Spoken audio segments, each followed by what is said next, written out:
Hello, and welcome to Early and Often, the history of elections in America, Episode 14, Culpeper's Rebellion. Last time, we wrapped up the first few decades of New England's history, and I'm afraid I have to issue a small correction. Last episode I said that in some towns in Massachusetts, married women had on average more than 9 children each. That was correct, but what wasn't correct was when I said that meant that over half of women therefore had more than 9 children. That would have been true if 9 had been the median, but it wasn't the median, it was the mean, so that was incorrect. Thanks to Tumblr user Deus Vulture for catching that.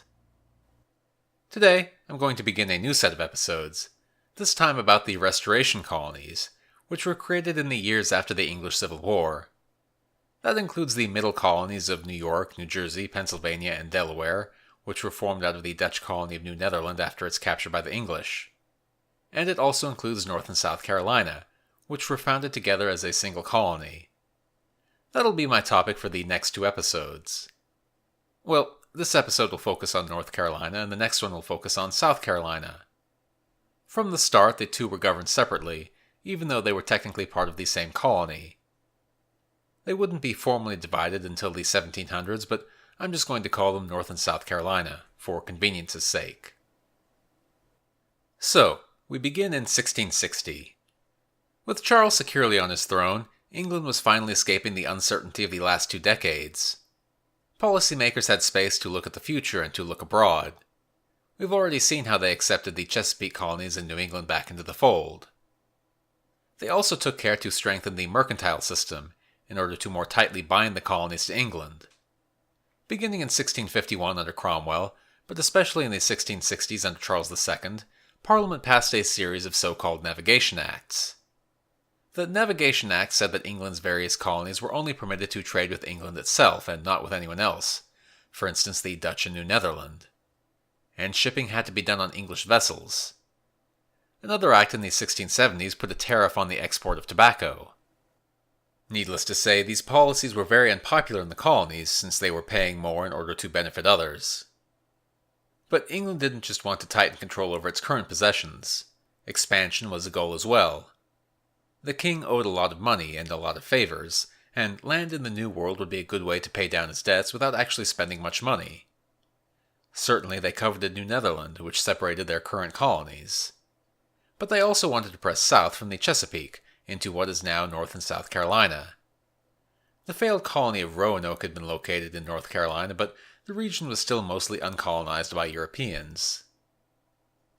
A group of 8 wealthy and well-connected men had approached Charles with a plan to colonize Carolina. One of these men was Anthony Ashley Cooper, the first Earl of Shaftesbury. The Earl of Shaftesbury had in his employ a young John Locke, the same Locke who would go on to become one of the most important philosophers of the modern world. But I'm getting ahead of myself. Locke doesn't really enter our story until the next episode. More importantly for today's story, another one of these investors was our old friend William Berkeley, recently restored to his post as governor of Virginia and currently in England on business. His older brother John, a close friend of the king, was another one of the investors. These 8 men together managed to convince a somewhat reluctant king to give them an extremely generous charter for lands which stretched from Virginia almost down to Spanish Florida. Thus, in 1663, they became the Lords Proprietor of Carolina, and they ruled their new province under the same legal terms as Lord Baltimore ruled Maryland. That is, nearly absolutely in principle. However, the new proprietors of Carolina had no desire to emulate the Baltimore's active management of their colony. Instead, they wished to operate more as real estate owners. They had the right to all this land, so why not just sit back and let others pay them for it? Let others take on the risks of colonization. Well, there were a few independent expeditions sent to Carolina, but they were slow in coming, and the settlements they built didn't last long anyway. So for a while there wasn't too much activity going on. There was only one real center of population, and that was in North Carolina. These settlers lived along the Albemarle Sound, which was an estuary about 80 miles south of Jamestown. Basically, it was the next big body of water if you moved down the coast. They had been there since the 1650s, so before the colony of Carolina was actually created. The settlers of the Albemarle were mostly former servants who had come down from Virginia in search of land, plus some Quakers. I've mentioned before the importance of good harbors in the development of colonial America. Well, the harbors in North Carolina were terrible. The Albemarle Sound was too shallow, and its constantly shifting sandbars were a serious danger to shipping. So, the region languished economically. Goods had to be shipped to Virginia before they could be exported to England, raising costs. And you could hardly even get to Virginia by land, since the two areas were separated by the so-called Great Dismal Swamp, which lived up to its name. So there's plenty of land in North Carolina, yes, but there wasn't much you could do with it, at least not profitably. Thus, there were few migrants. The population was perhaps 1,000 in 1660, and those who did come were often outcasts from Virginia, runaway servants, debtors, etc. The region therefore developed a reputation for unruliness. A later governor of Virginia said that North Carolina, quote, always was and is the sink of America, the refuge of our renegados. The region was all backcountry basically, isolated farms and a big swamp. George Fox, the founder of the Quakers, went there on a missionary expedition, and his journals describe a rough people living in a very rough terrain. He mentioned one woman who would, quote, carry a gun in the woods and kill deer and turkeys, shoot down wild cattle, catch and tie hogs, and knock down beeves, or slaughter cattle, with an axe. Apparently she could, quote, perform the most manful exercises as well as most men in those parts. So, not quite the aristocratic gentility of Virginia's first families. But although the region was poor, it was more egalitarian than the other southern colonies. 3/4 of North Carolinians owned land, a huge contrast to Virginia at this point. Naturally, there were few servants and few slaves. And relations with the Indians were actually pretty good, perhaps thanks to the fact that, unlike elsewhere, there wasn't a huge ongoing influx of new settlers. Probably North Carolina wasn't too different from the outskirts of Virginia, the parts furthest away from the big plantations. But in Virginia, those outskirts didn't have power, while North Carolina was nothing but those outskirts. So the happenstance of how the border was drawn wound up making a big difference in the development of an independent political culture. When William Barclay returned to Virginia, he was tasked by the other proprietors with the administration of North Carolina, because he was so much closer. He was in charge of laying out the basic structure of government, as well as appointing a governor. Unsurprisingly, he kept very close to the familiar Virginian model of doing things. Governor, councilors, an assembly with powers of taxation, all that good stuff. The man he chose to be governor, John Drummond, had, interestingly enough, started out as an indentured servant. He'd even tried to escape once, only to be caught and publicly whipped in punishment. But he had risen through the ranks after attaining his freedom, serving in various government posts. The new Governor Drummond went south, to the Albemarle. There may have been some rudimentary government before he arrived, but it wouldn't have been much. We don't have many records of his time in office, but he may have been a bit of a populist, as befits a former indentured servant. According to Noeline McIlvena, quote, folklore holds that he invited every man in the region to the first meeting of the Albemarle Assembly in February 1665, a gathering held under an oak tree on a knoll overlooking Halls Creek and Pasquotank. And later on, the assembly, which was unicameral, would just meet in members' homes, since there was no Capitol building.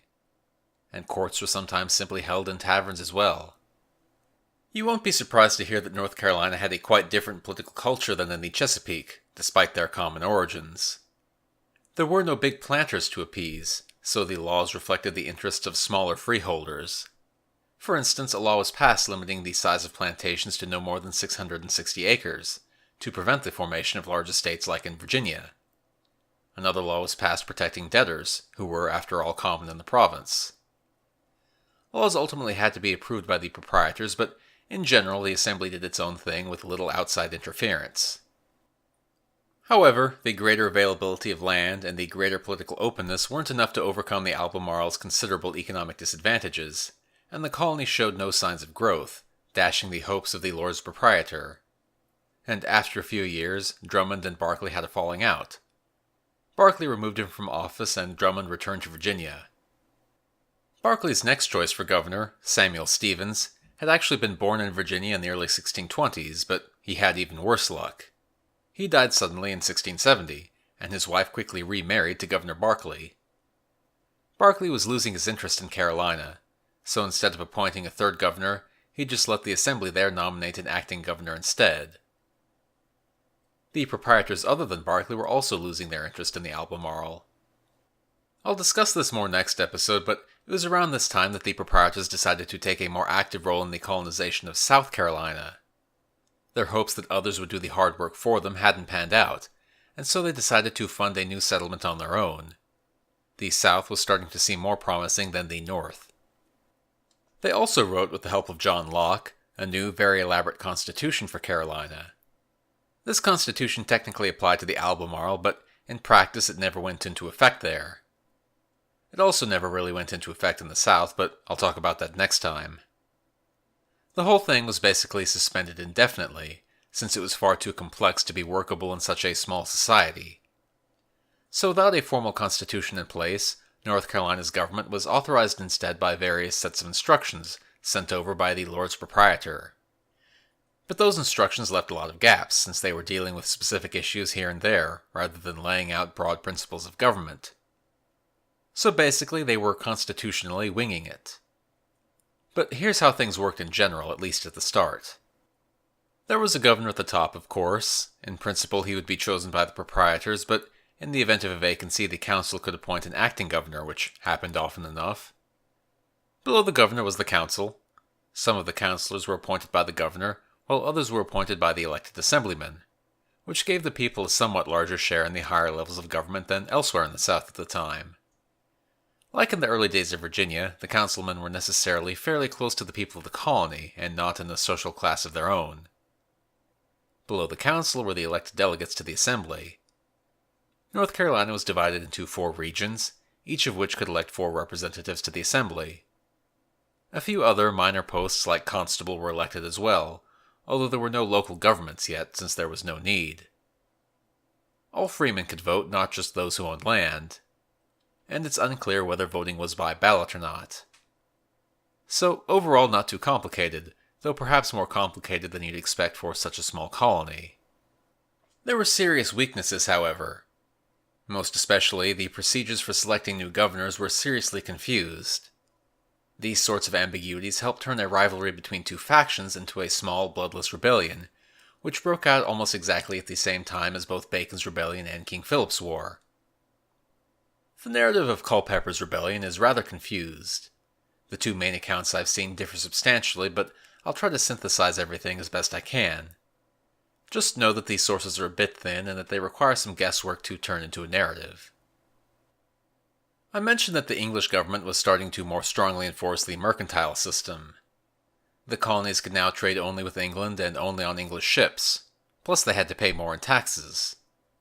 There were even new taxes on trade between the colonies themselves. North Carolina was particularly hard hit, since its tobacco had to be sent up to Virginia before it was exported to Europe. Naturally, smuggling soon took off, often thanks to the help of New England merchants. Even members of the council in North Carolina were happy to participate in smuggling.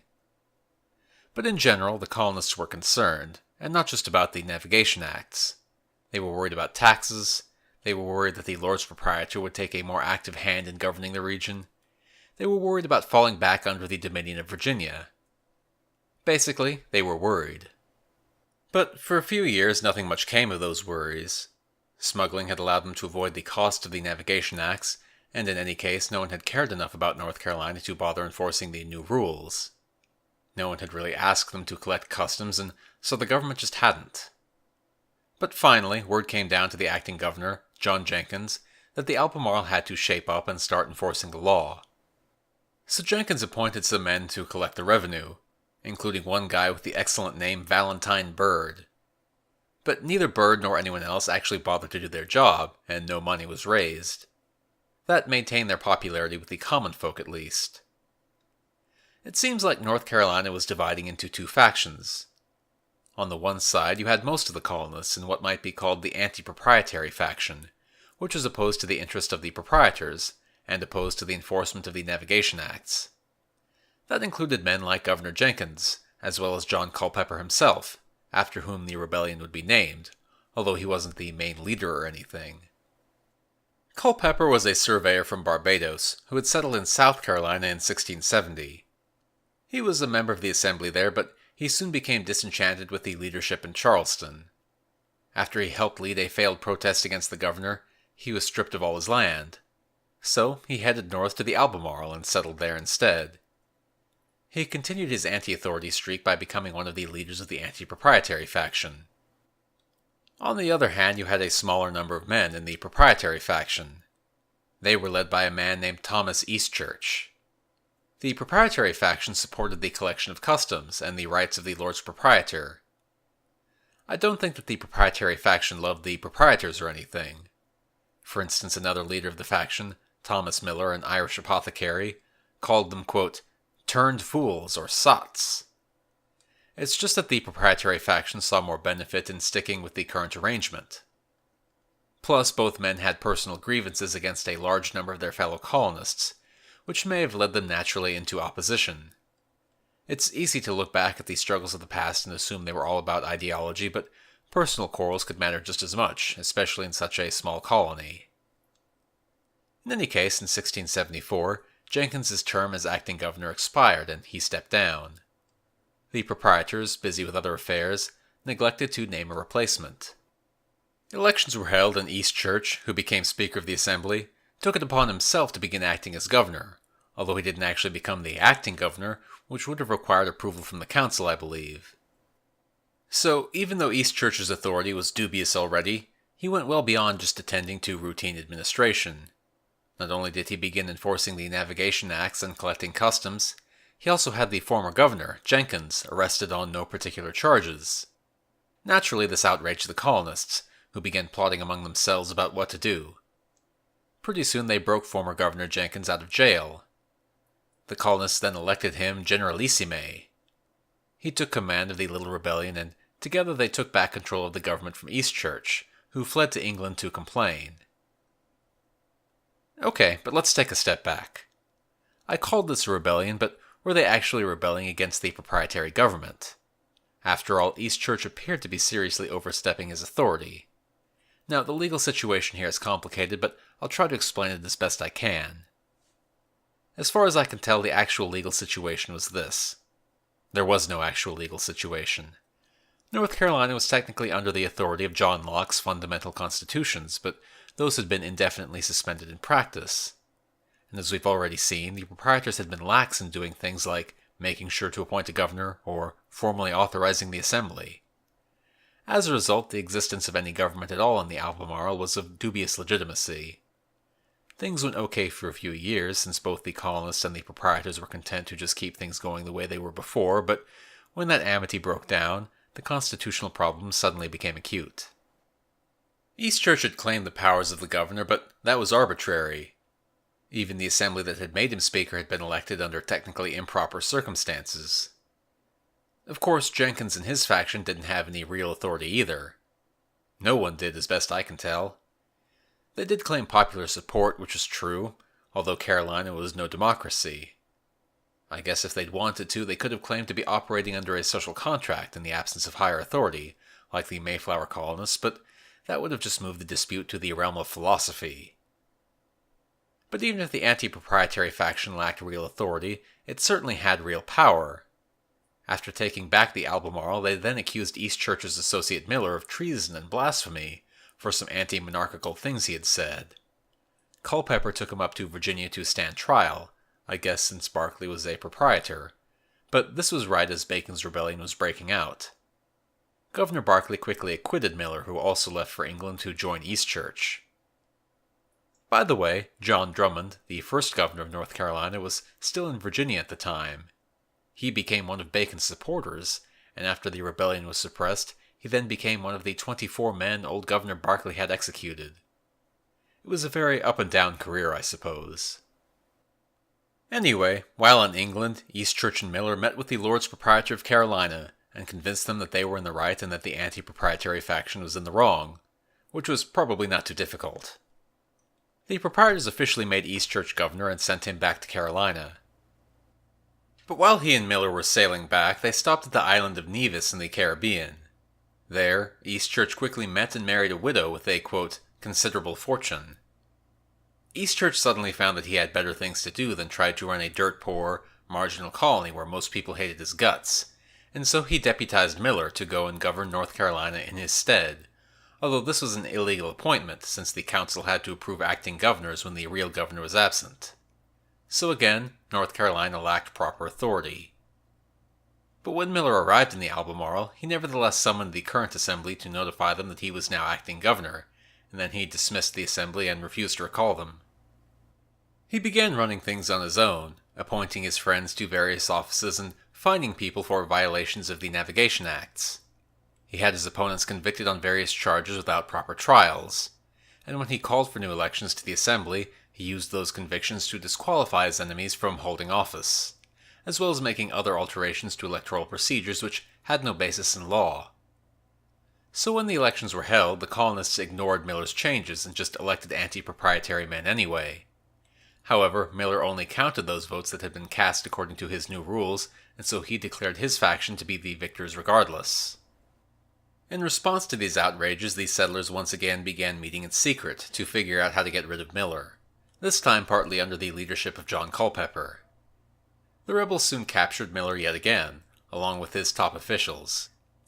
They then issued a manifesto, called the, quote, Remonstrance from the Inhabitants of the Pasquotank Area concerning their grievances against Thomas Miller, which was signed by 30 men. Their very first complaint was that Miller had, quote, denied a free election of an assembly. The rest of the brief complaint was about taxation and abuses of office, of course, but it's notable that elections made the list. The counties of the Albemarle then elected a new assembly under the old rules. The anti-proprietary faction, of course, won handily. A few hotheads wanted to declare the fundamental constitutions overthrown, but cooler heads prevailed. They did prepare to try Miller for treason and blasphemy again, but as this was all happening, word came that East Church had just arrived in Virginia and was preparing to assert his authority as governor. Unlike Miller, East Church had a much stronger claim to legitimate authority. The Carolinians nevertheless prepared to raise a militia against any invading force, but then East Church promptly got sick and died. And in any case, Barclay's replacement as governor was none too keen on sending troops through the Great Dismal Swamp. But with that threat out of the way, yet another one cropped up. One of Miller's men escaped custody to Virginia and then to England, where he too appeared before the proprietors. He tried to paint the rebellion as an uprising of the lower classes against lawful government, which might pose a threat to English control of its other colonies. But this time the anti-proprietary faction sent representatives as well. They pled their case and pledged loyalty to the proprietors. The proprietors, for their part, just wanted this to go away. They didn't want to waste time on an unprofitable part of their colony any more than they had to. One of the old proprietors had sold his share in Carolina to another man, Seth Sothel. This new proprietor agreed to go to the Albemarle and serve as governor, which seemed to the Lords Proprietor like a neat way to resolve the issue. But while en route to North Carolina, Sothel was kidnapped by Turkish pirates and taken to Algeria. Really, pirates abducted the governor of North Carolina. But he'll be back in a later episode, by the way. So instead of Sothel, who was languishing in a prison, the proprietors instead named as governor John Harvey, a longtime resident of the Albemarle who had remained neutral in the crisis. North Carolina finally, after several years, had a governor with uncontested authority who was actually physically present in the colony. They also sent instructions formally authorizing the government. That should have resolved things, but then Miller escaped from prison, where he had been stuck for 2 years after he had been convicted on those treason and blasphemy charges. He too went to England, but instead of going to the Lords Proprietor, he went to the Privy Council, the king's top advisors. This was a serious escalation, and the Privy Council took the matter seriously. Well, they didn't care about who ran North Carolina so much as about that lost customs revenue. It wasn't much money, really, but the Crown didn't want to let them get away with it nevertheless. They delegated the matter to the Committee of Trade and Foreign Plantations to investigate. As it happened, John Culpeper, who had been appointed as North Carolina's new customs officer, was in England at the time, and he was arrested. He was the only North Carolinian at hand, and so at his trials he sort of represented the rebellion as a whole. Because he was the only major figure to be charged with anything, the rebellion came to be named after him, but he wasn't the equivalent of Bacon or anything. There was no single leader. But it was still Culpeper who stood trial, first for the missing money and then for treason. You'd think that the proprietors would have sided with Miller and the proprietary faction, but actually they didn't. Men like Miller were an annoyance who made them look bad. They had supported him and East Church before, but they had nothing to show for it. Mostly they just wanted peace and quiet and to make money. The proprietary faction, through its unpopular misrule, had disrupted that. The proprietors preferred to work with men who could actually get support within the colony, so long as they paid their taxes. So the Lords Proprietor actually sided with the colonists' right to rebellion, surprisingly enough, though not with their failure to collect customs revenue. The proprietors said that Miller had not been properly in charge, and so rebelling against him wasn't actually treasonous. If East Church had ever made it back, then rebelling against him might have been treasonous, but he didn't, and so the power vacuum had remained. This might have actually been the case, though it's difficult to work through all the legalities, but it's still a surprise. After all, the anti-proprietary faction was clearly the one acting in contradiction to the will of the proprietors, even if they weren't technically rebelling. But according to McIlvena, it was easier for the proprietors to side with the victorious rebels, so that's what they did. North Carolina mostly mattered to them insofar as it affected their control over South Carolina, where the money was being made. Apparently keeping the Albemarle quiet was deemed wiser than trying to teach them a lesson. Anyway, at the trials, the proprietors openly supported Culpeper and opposed Miller. In fact, during Culpeper's treason trial, apparently Lord Shaftesbury, quote, unexpectedly appeared at the trial as a witness for the defendant. Thus, Culpeper was acquitted and no one was actually punished. As for the customs revenue, some compromise was worked out. That was essentially the end of the matter, although Miller pressed the issue further, accusing even the Lords Proprietor of colluding with the rebels. Needless to say, his charges went nowhere. So what was the end result of Culpeper's rebellion? What, if anything, had been accomplished? Well, I'd say that the outcome was fairly ambiguous. The colonists had more or less forced a change in leadership, yes, but in terms of policy, the victory seems much more minor. They were, after all, still enmeshed within the overall mercantile system of England, and sooner or later the taxman would prove unavoidable. Nothing about North Carolina's fundamental situation had been changed.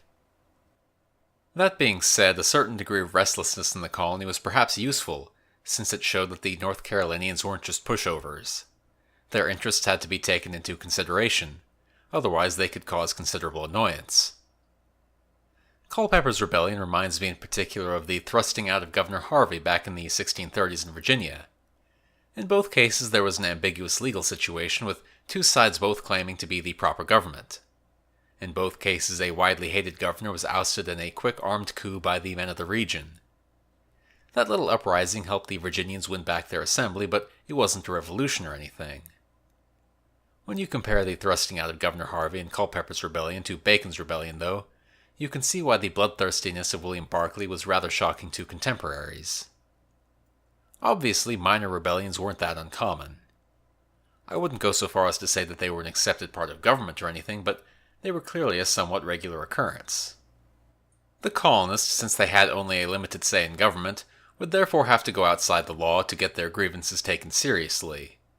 And officials, aware that the rebels weren't generally looking to overturn the whole social order, would therefore be relatively merciful when handing out punishments, if only to appease the rest of the colony. The law was important, yes, but it was only one ingredient in the successful running of a colony. Which side of Culpeper's rebellion had been legally in the right was in fact a somewhat secondary question. Obviously this sort of thing could get out of hand, as it did in Maryland sometimes and in Bacon's rebellion. Left unchecked, a rebellion can become a revolution after all. But excessive harshness could kill a colony's prospects just as surely. So minor rebellions were an occasional part of life in the colonies, a threat to the existing order, but not an existential threat.